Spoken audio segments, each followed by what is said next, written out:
ზეთის კურთხევის საიდუმლო ტაძრებში ტრადიციულად დიდ მარხვის პერიოდში სრულდება. ზეთის ცხების მიზანი ადამიანის ხორციელი და სულიერი უძლურებების განკურნებაა. ეს საიდუმლო უფალმა ჩვენმა იესო ქრისტემ ცოდვების მისატევებლად დაუწესა სამოციქულო ეკლესიას.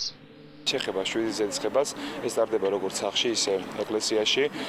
სახლში ტარდება წელიწადის ნებისმიერ დროს, იმის გამო რომ ავადმყოფი ადამიანი როცა არის, უნდა მივიდეს მოძღვარი და აი ეს საუკეთესო ვარიანტი შეიძლება 7 მოძღვარმა ჩაატაროს ზედისხება, ხოლო ტაძარსაც შეეხება დიდი მარხვის განმავლობაში ხდება ზედისხება, იმიტომ რომ ადამიანი ამ პერიოდში ლოცულობს თავისი სულისთვის ფიქრობს და რათა საკურნებლად იყოს ეს ზედისხება მისთვის.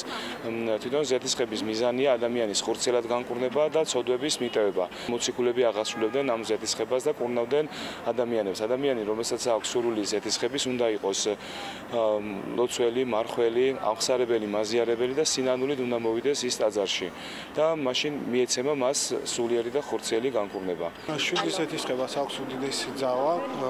ჩვენ ვცდილობთ, რომ ყოველ მარხვის დროს ვიცხოთ ზეთი, რადგან მიგვეტევოს ცოდვები. ვართ ამ ტაძრის მრევლი, დავდივართ ყოველ შაბათ-კვირას წირვალოცებზე, მარხვაში ვცდილობთ, რომ განსაკუთრებით გავაძლიეროთ ჩვენი სიარული. მართლმადიდებელი მრევლისთვის ყოველ წელს 7 გზის ზეთისხება აუცილებელია, რათა მას მოუნანიებელი ცოდვებიც მიეტევოს. ყველა ქრისტიანი ჭეშმარიტად თუ კი ინანიებს თავის ცოდვებს, აუცილებლად მაინც რჩება რაღაც ცოდვა ისეთი, რომელიც არ ახსოვს, რომელსაც ვერ მოინანიებს. მე ასე ვთვლი და მიმაჩნია, რომ ყველა ქრისტიანი უნდა იცხებდეს ზეთს და უნდა ცდილობდეს თავისი ცოდვებს განეშოროს.